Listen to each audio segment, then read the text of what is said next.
Buenas noches, muchachos. Entonces, esta es la clase que les debía, una clase pequeñita. Es sobre infecciones nosocomiales que ya un grupo iba a hacer exposición, pero pues lamentablemente no, al final no se pudo poner. Entonces, prácticamente una compilación de eso. Y bueno, infecciones nosocomiales, como ya tal vez muchos deben de dominar, son aquellas infecciones adquiridas durante la estadía de un paciente en las salas de un hospital. Se considera una infección nosocomial a aquella adquirida eh, después de las 72 horas del ingreso.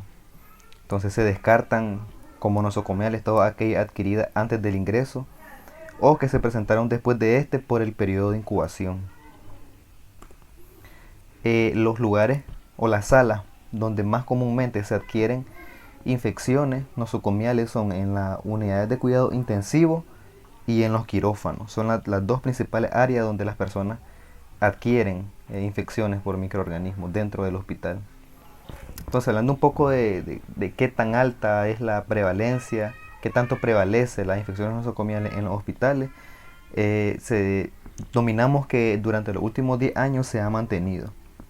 Según datos de la OMS, la prevalencia es aproximadamente del 8 al 9% del total de pacientes hospitalizados. Otros datos dicen que entre el 5 y el 8%, 5 u 8 de cada 100 pacientes hospitalizados presentan infecciones nosocomiales. Dentro de los mecanismos de transmisión, prácticamente lo que conocemos, hay un reservorio y esto tiene que transmitirse a un huésped. El reservorio puede ser los instrumentos médicos, pueden ser las manos de los médicos que no hacen el correcto lavado de manos, entonces esto se lo transmiten a los pacientes. Entonces, para que se produzca una infección, los microorganismos deben trasladarse de un lugar a otro. El medio hospitalario, los pacientes, el personal, los instrumentos, las camas, todo esto puede actuar como un reservorio, lugares donde hay microorganismos. Y aquí podemos identificar dos tipos de transmisión. La transmisión directa y la transmisión indirecta. En el caso de la transmisión directa, es aquella que se da simplemente por contacto directo con el microorganismo. Un ejemplo de esto es una colonización por estafilococo de una herida posquirúrgica. A esto nos referimos cuando un paciente sale de cirugía y por el mal lavado de la herida o malos procedimientos de asepsia, los estafilococos que tenemos en nuestra piel migran o colonizan la herida y entonces ahí se produce una infección por estos estafilococos. Y la transmisión indirecta, que es la más común, es el tipo de transmisión que más prevalece dentro de los hospitales, es cuando el microorganismo es transportado a través de vehículos. Estos vehículos pueden ser las manos del personal, como dijimos anteriormente, instrumentos médicos, fluidos de otros pacientes, eh, todo el material, los estetoscopios, de hecho, son un vehículo bastante efectivo, los estetoscopios de los médicos. Hay muchos médicos que padecen de otitis, una infección en los oídos, y es por eso mismo, eso es una infección nosocomial. La infección nosocomial no solamente se le puede dar al paciente, sino también al personal médico. Entonces, un incorrecto lavado de manos, por ejemplo, eh, hace que el personal médico transporte estos microorganismos e infecte a los pacientes. Ahora, hay factores de riesgo, hay factores que hacen que la transmisión sea óptima. Entonces, entre estos tenemos, por ejemplo, el estado inmunológico del paciente. Un paciente inmunodeprimido va a tener más probabilidades de adquirir una infección nosocomial. También la edad, a mayor edad, mayores son las probabilidades. Los tratamientos invasivos, como por ejemplo el uso de sondas, terapia inmunosupresora, uso de antibióticos y el uso de antibióticos también, pero de manera intensa o de manera bastante repetida, ya que esto provoca resistencia a los antimicrobianos. Y las infecciones nosocomiales más comunes son infecciones de vía urinaria, o sea, dentro del hospital se adquiere una infección de vía urinaria. Infección en heridas postquirúrgicas, bacteriemia, que es una infección generalizada que se encuentra en la sangre, entonces afecta muchos órganos. Estas normalmente se producen por el uso de catéteres contaminados. Infección del tracto respiratorio. Todas estas infecciones, estas 4 tipos de infecciones en conjunto provocan el 80% de todas las infecciones nosocomiales. Son las más comunes, como dijimos. Y los microorganismos mayormente aislados en infecciones nosocomiales son el Staphylococcus aureus, Pseudomonas aeruginosas, la E. coli y en menor proporción Acinetobacter baumannii y Klebsiella pneumoniae. Entonces son los microorganismos que comúnmente más se aíslan en los pacientes que adquieren infecciones nosocomiales. Ahora les voy a hablar de un tema del que ya muchos tenemos dominio, ya hemos escuchado hablar de él, que es muy importante y que también es muy interesante. Es la resistencia a los antimicrobianos. Entonces, un antibiótico, todos ya hemos tenido contacto con un antibiótico, es una sustancia química derivada ya sea de un ser vivo o producido de manera sintética, que interviene en el ciclo metabólico, biológico o impide la reproducción, en este caso, de una bacteria. Los ejemplos de antibióticos más conocidos tenemos la amoxicilina más ácido clavulánico. Creo que todos conocemos o muchas veces nosotros lo hemos hecho. Cuando nos duele la garganta o sentimos gripe, vamos a la farmacia y buena, me da una amoxicilina. Creo que es el antibiótico más utilizado. Entre otras tenemos la ceftriaxona, que por lo general lo toman los pacientes con infección de vía urinaria provocada por bacterias gram negativas, y otros que la citromicina también, que es bastante conocida y que actualmente con esto de la pandemia está siendo bastante consumida también.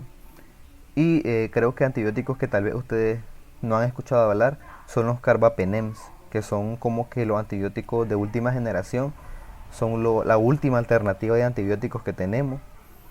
Y son antibióticos que se ha visto en los últimos años que ya las bacterias tienen resistencia a estos antibióticos.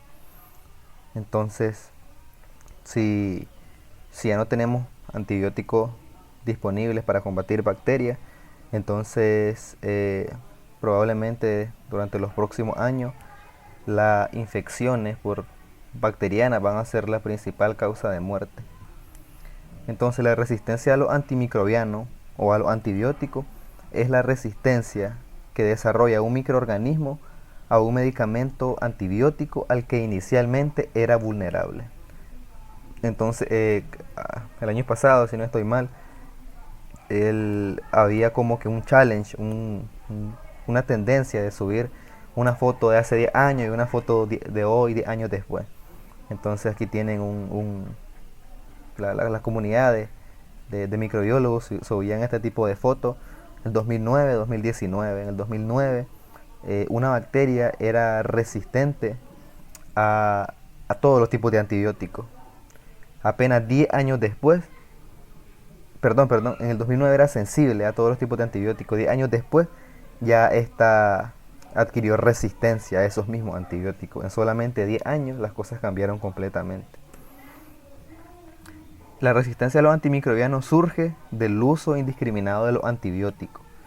Si nosotros tomamos antibióticos y la bacteria no muere y seguimos tomando más y más antibióticos, la bacteria no morirá.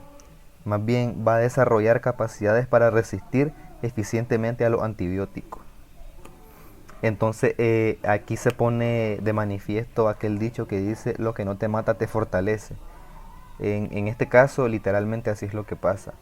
Las bacterias buscan la manera de evolucionar, y según Darwin, en la naturaleza no sobrevive el más fuerte, sino el mejor que se adapte a las condiciones. Entonces, si las bacterias no buscan la manera de adaptarse, estas van a desaparecer, se van a extinguir.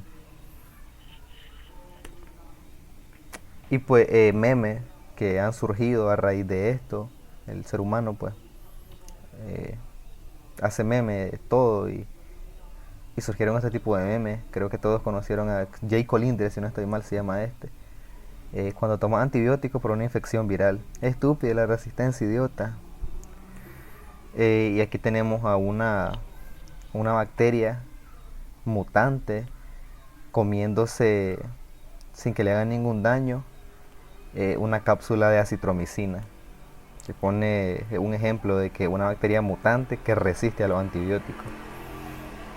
Entonces, las principales causas de la resistencia a los antimicrobianos, el uso indiscriminado de este, como ya dijimos antes, muchas veces las indicaciones innecesarias, tal vez hay muchos médicos que creo que hay muy poco hacen esto actualmente, pero anteriormente indicaban antibióticos para esto, indicaban antibióticos para lo otro, hacían indicaciones innecesarias.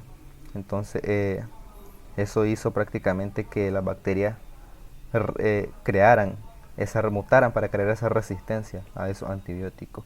La automedicación, el ejemplo clásico que le puse nos da gripe y vamos a comprar amoxicilina, y muchas veces las dosis inadecuadas. Consumir pocas dosis también hace que el microorganismo no muera. Y él se está recuperando, tomamos otra dosis y más bien lo que estamos haciendo es que él tome resistencia. Bueno, y como algo para autoestudio les dejo esta, estoy seguro que les va a parecer interesante, una conferencia sobre la resistencia a los antibióticos que fue dada por una youtuber que es divulgadora de ciencia que se llama Sandra Ortonove. Bueno, entonces continuando. Eso era, les dije que era un poco bastante corto. Espero que le hayan entendido. Cualquier pregunta, ya saben, me escriben. Tengan buenas noches o buenos días, dependiendo de la hora en que lo vean.